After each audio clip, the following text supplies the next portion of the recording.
శ్రీ గణేశాయ నమః. శ్రీ శివమహాపురాణము. శ్రీ శివపురాణ మహాత్మ్యము. శవాబ్దిమగ్నం దీనం మాం సముద్ర భవార్ణవాత కర్మగ్రాహ గృహీతాంగం దాసోహం తవ శంకర.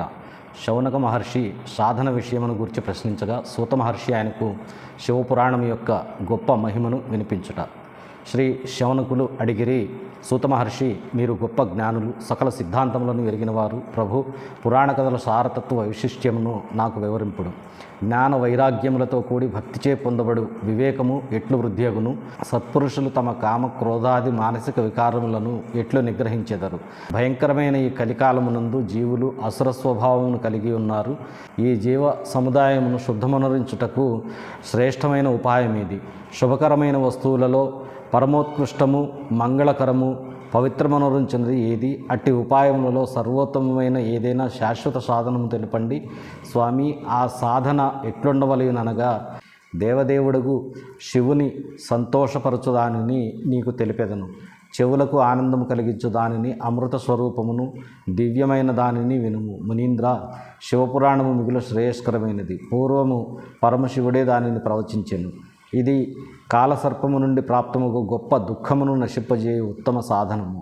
గురుదేవులకు వ్యాస మహర్షి సనత్కుమారుని చేత ఉపదేశము పొంది మిగుల ఆదరముతో సంక్షిప్తముగా ఈ పురాణమును ప్రతిపాదించెను.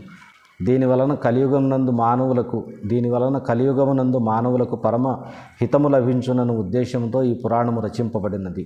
ఈ శివపురాణము మిగుల ఉత్తమ శాస్త్రము. ఇది ఈ భూమండలమున దేవదేవుడకు శివుని వాగ్మేయ స్వరూపముని తలంచి అన్ని విధముల దీనిని సేవింపవలెను.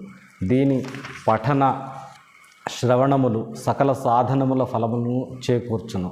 దీనివలన శివభక్తిని పొంది మానవులు మహోన్నత స్థితికి చేరుదురు. అట్టి మనుష్యుడు శీఘ్రముగానే శివపదమును పొందును. కనుక మానవులు సకల ప్రయత్నములతో ఈ పురాణమును చదువునభిలషింతురు. దీనిని అధ్యయనము చేయుటయే ఇష్టమైన సాధనమని వారు తలపోసెదరు. దీనిని భక్తి శ్రద్ధలతో వినుట వలన కూడా సకల మనోవాంఛలు ఫలించును. భగవంతుడైన పరమశివుని ఈ పురాణమును వినుట వలన సకల పాపములు తొలగిపోవును. ఈ జీవితమునందే మహోన్నతమైన భోగములన్నీ అనుభవించి చివరకు శివలోకమును చేరుదురు. ఈ శివపురాణ గ్రంథమునందు 24,000 శ్లోకములు కలవు.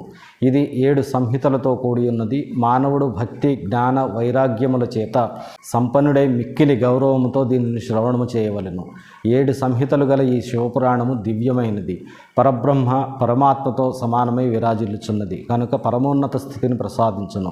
నిరంతరము ఈ శివపురాణము అనుసంధానపూర్వకముగా భజించువాడు, నిత్యము భక్తి శ్రద్ధలతో పఠించువాడు పుణ్యాత్ముడగును. దీనిలో సందేహము లేదు.